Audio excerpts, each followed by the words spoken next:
बात है, एक बहुत बड़ी आर्ट गैलरी ने कॉन्टेस्ट डिक्लेयर किया। उसमें उन्होंने अनाउंस किया कि जो भी पेंटर पीस को डिपिक्ट करने वाली वर्ल्ड की सबसे अच्छी पेंटिंग बनाएगा उसको $10 मिलियन का इनाम मिलेगा।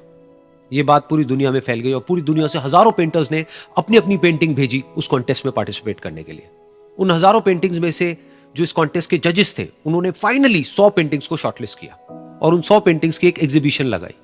उस एग्जीबिशन में इन सारे पेंटर्स को तो इन्वाइट किया ही किया, साथ ही साथ मीडिया वाले भी बैठे हुए थे और मीडिया वालों के साथ हजारों लोगों की भीड़ भी जमा थी।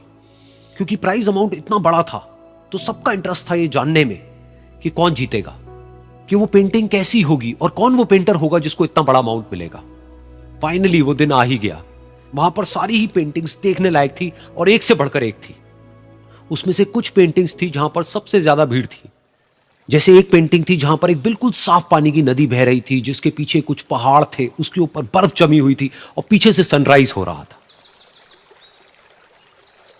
एक और पेंटिंग थी जहां पर पेंटर ने पीस को डिपिक्ट किया था फुल मून नाइट के थ्रू, यानी कि एक बिल्कुल पीसफुल लेक थी जिसका पानी बिल्कुल स्टिल था, इतना स्टिल कि उसके अंदर आप रिफ्लेक्शन देख सकते थे आसपास में जो भी कुछ था उसका, बिल्कुल एक मिरर की तरह। और बिल्कुल डार्क आसमान में कुछ तारे चमक रहे थे और एक चांद चमक रहा था।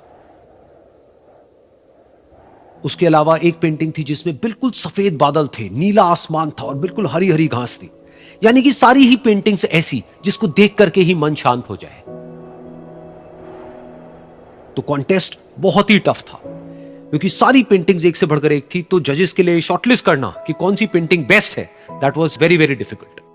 लेकिन वो मोमेंट आ ही गया जब जजेस ने अपना माइंड मेकअप कर लिया और एक पेंटिंग को इन सारी पेंटिंग्स में से सिलेक्ट कर लिया और उस पेंटिंग को एक बड़े से कर्टेन के पीछे रख दिया। सामने वो सारे पेंटर्स बैठे हुए थे, मीडिया वाले थे और हजारों लोगों की भीड़ थी। सबकी क्यूरियोसिटी बढ़ती चली जा रही थी क्योंकि अमाउंट बहुत बड़ा था। लेकिन जैसे ही वो पर्दा हटा और सामने से सबने उस पेंटिंग को देखा तो सब हैरान रह गए। सब एक दूसरे की शक्ल देखने लगे। किसी को कुछ समझ नहीं आ रहा था कि एक्चुअल में हो क्या रहा है, क्योंकि वो पेंटिंग जो वहां पर दिख रही थी वो दूर दूर तक शांति को डिपिक्ट नहीं कर रही थी। तो सबको लगा कि शायद उस आर्ट गैलरी से कोई गलती हुई है या जजेस से कोई गलती हुई है और किसी गलत पेंटिंग को वहां पे रख दिया है।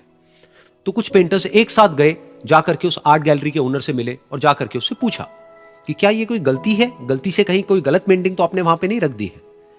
तो आर्ट गैलरी वाला थोड़ा सा मुस्कुराया और बोला, नहीं ये पेंटिंग बिल्कुल ठीक है, जजेस ने इसी पेंटिंग को सिलेक्ट किया है और यही पेंटिंग आज की विनर है।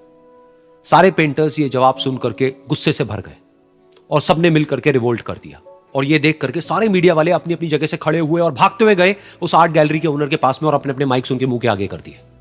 तो अगेन वो आर्ट गैलरी का जो ओनर था वो हल्का सा मुस्कुराया और उसने कहा कि मुझे कुछ बोलने से पहले एक बार इस पेंटिंग को आप लोग ध्यान से देखिए, थोड़ा पास से देखिए, शायद आपको कुछ ऐसा नजर आए जो दूर से नजर नहीं आ रहा है। क्योंकि आप सबने एक चीज तो देख ली कि इस पेंटिंग में आंधी है, तूफान है, चारों तरफ सब कुछ तहस नहस हो रहा है, आसमान में बिजली कड़क रही है, काले बादल हैं, ये सब तो आपने देख लिया। लेकिन एक चीज नहीं देखी कि इस पेंटिंग में एक घर भी है। उस घर में एक छोटी सी खिड़की है जहां पर एक आदमी खड़ा हुआ है। ध्यान से जाकर के देखिए, वो जो आदमी खड़ा हुआ है और बाहर देख रहा है उस घर से, उसके चेहरे पर कोई डर नहीं है बल्कि एक हल्की सी मुस्कान है, एक ठहराव है, एक सुकून है। और यही है शांति का असली मतलब।